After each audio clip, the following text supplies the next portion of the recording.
Our story begins with Mark Landrum, a former mechanic of Knox County. His skills include mechanics and weaponry of the short, blunt variety.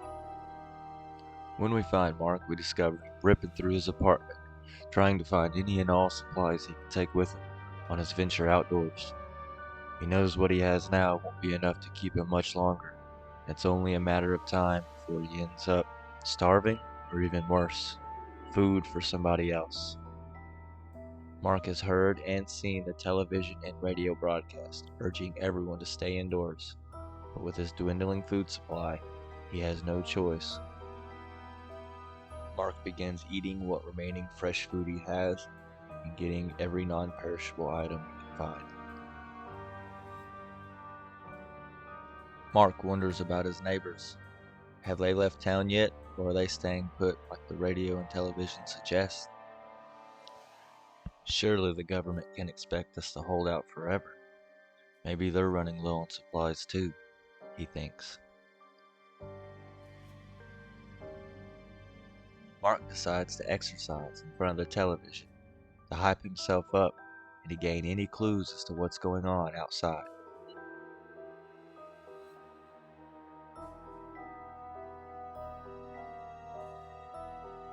He re-equips his baseball bat and school bag and heads outside to brave the unknown. Across the yard, he can see his neighbor Ted, slumped over, staring at the ground. He yells, "Ted! Ted! Can you hear me?" But no response. Mark catches a glimpse of the cold, soulless stare in Ted's eyes, leaving his baseball bat to be guided by pure instinctual fear alone.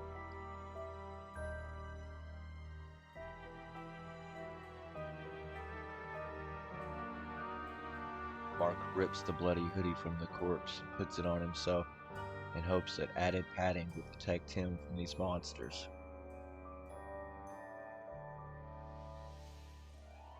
Mark approaches the home of his neighbor. Maybe their family's inside. Maybe their family is just like him. He thinks how strange it is that the house seems completely empty, but then his thoughts wander again to his dwindling supplies as he goes to pilfer.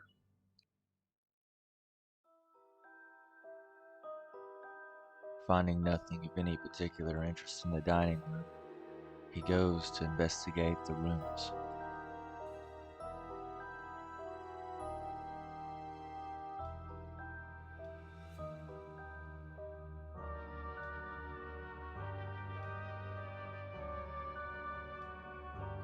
Mark is about to leave the room when he catches a glimpse of something.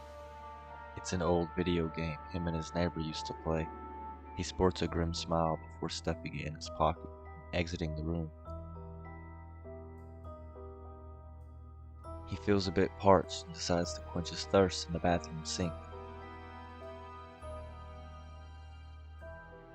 Moving on to the kitchen, Mark eats all the fresh and delicious food he can find before moving on to collect the canned goods.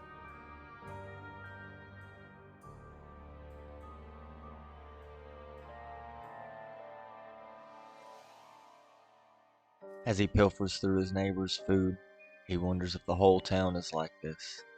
Maybe the whole world. He shakes these thoughts off as nonsense and continues outside. Mark finds Jody and Jordan, his neighbors, wandering the lawn in the same zombonic state Ted was. Mark's fear and instincts take over, causing him to bash both of his neighbors' heads in relentlessly until they cease movement. In a panic, Mark runs to the nearest house, clawing at its windows, not even checking if the door was unlocked or not.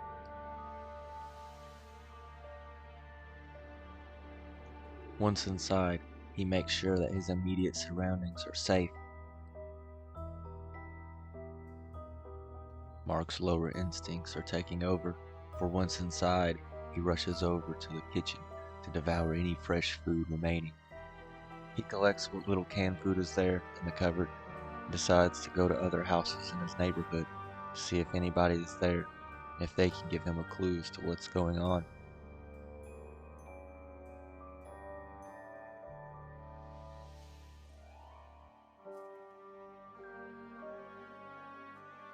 Mark walks into Carl's house and calls out, "Carl," but with no response. He finds this odd as Carl barely ever left the house.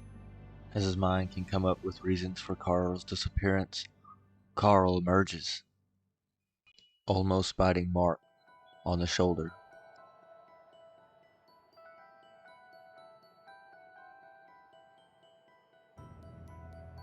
Mark, still shaking from the experience, stumbles over to the kitchen, his lower instincts telling him he must eat whatever he can find.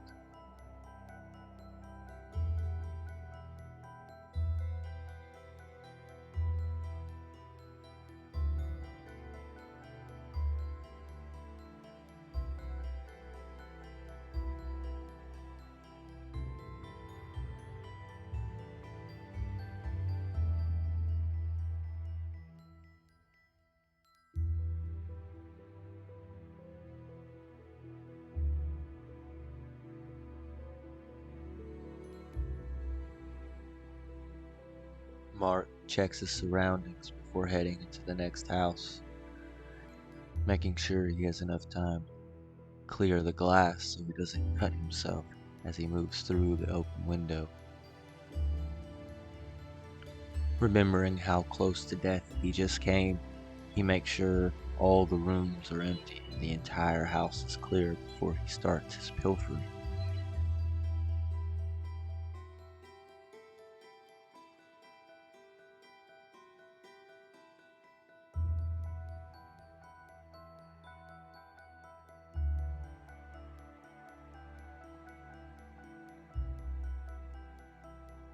He soon realizes his house has already been pilfered and there is nothing left for him.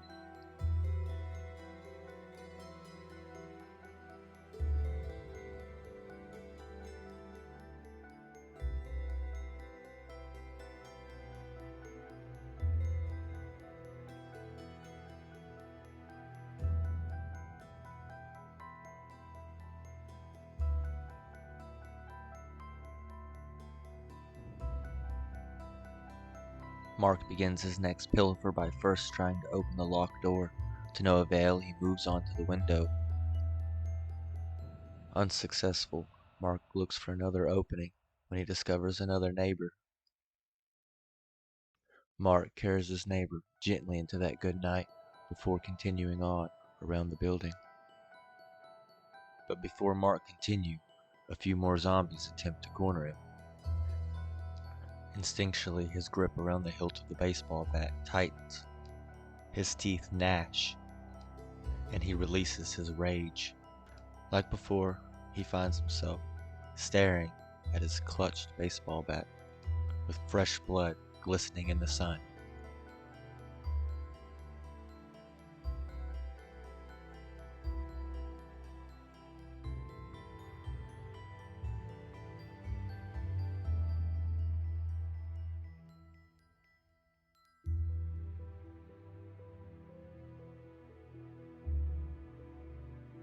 He spies another window and gives it a budge.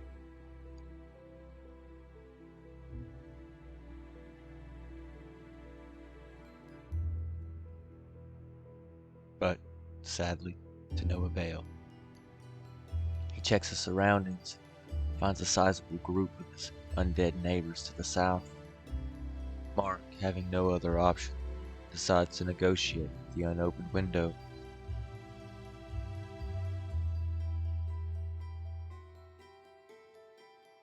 Once inside, he heads to the kitchen again to pilfer, but makes an extraordinary discovery.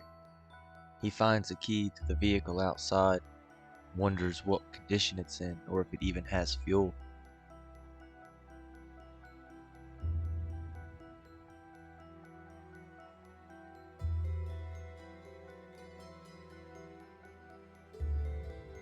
He uses the key to unlock the trunk, but finds nothing of any particular use. He heads to the last house on his block, hoping to find anyone, normal.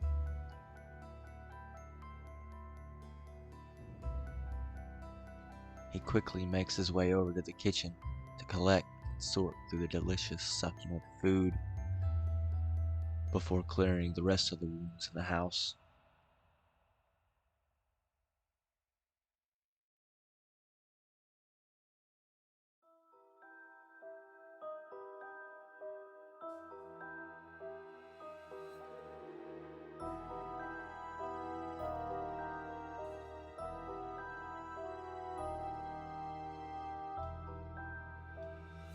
Mark watches from a distance as the horde inches ever closer towards his direction. Mark knows that problems only remain problems when those refuse to seek the solution. Mark has found the solution. He grips it tightly in his hands. Mark feels the familiar numbness as his instincts possess his body.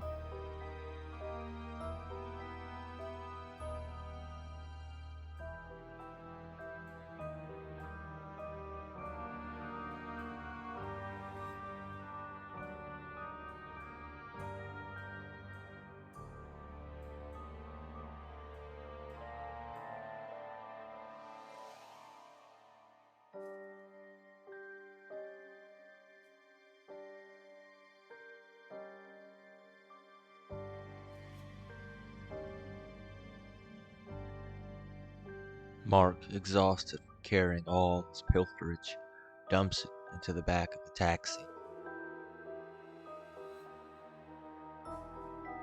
Now, with the small board clear, Mark can finally check the condition of his vehicle. Hopefully, it can get him out of here. Mark turns the key over and realizes that it's out of fuel. He'll have to find a gas can or some other way. Not before Mark's instincts take over again, and he's led on another fear-fueled killing spree.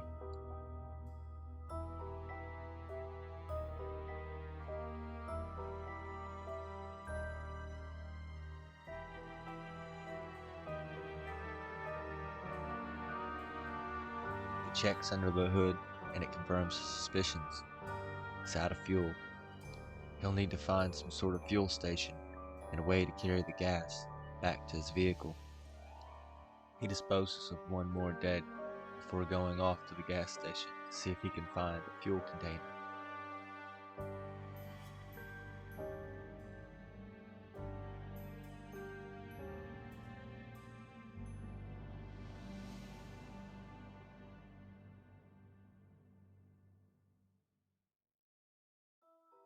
He meets Ken and Clark, the local gas station clerks, but unfortunately, they are not themselves.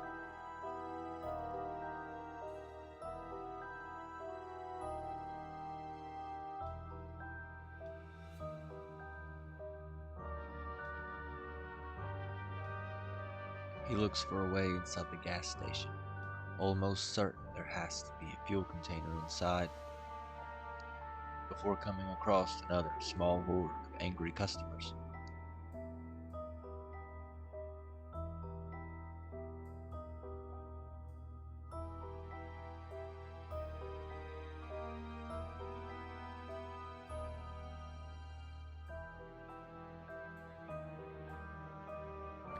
He finds Miss Malley, one of the old school bus drivers, looking particularly disgusting, sporting an old walkie-talkie. He thinks to himself it might come of use in the future, and grabs it. While he's at it, he decides to take on Randall, the town drunk. He chuckles to himself as he stands over Randall's corpse. He doesn't act that much different than he did when he was human. He carefully makes his way to the gas station and swiftly dismisses the corpse banging on the front door.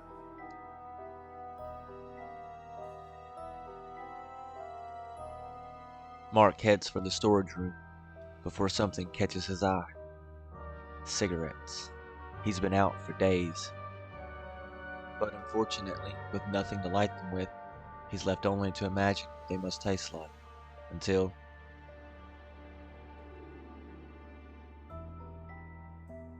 Once lit, Mark takes a big draw, instantly making himself dizzy. He smiles with pleasure. He runs his hands through the magazines on the rack as he smokes and makes his way to the storage room in the back.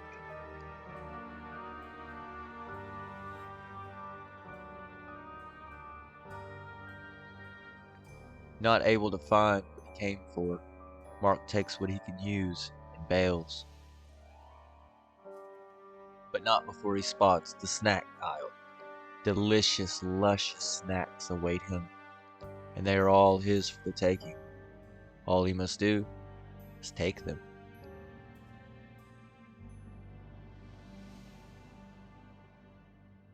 Mark, with his belly full and his sweet tooth satiated, exits the fuel station. He doesn't have any gas for his car, but by hell, he's got plonkies.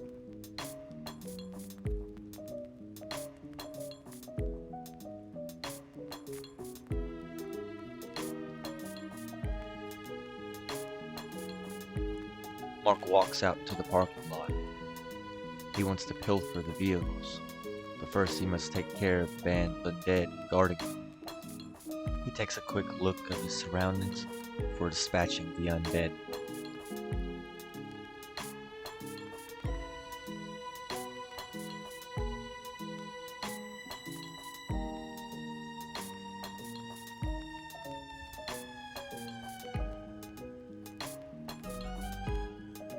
He finds nothing but fishing equipment and moves on to the next vehicle.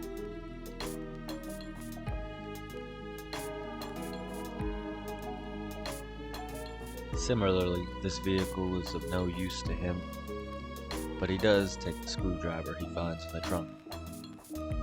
Mark walks over to a van sitting at the pumps. At first, he checks the back.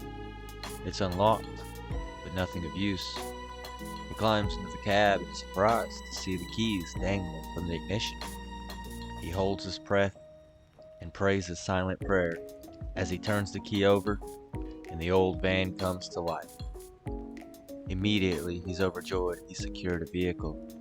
He starts driving back to the taxi he once thought about taking to transfer everything from the trunk to the back of his new bride.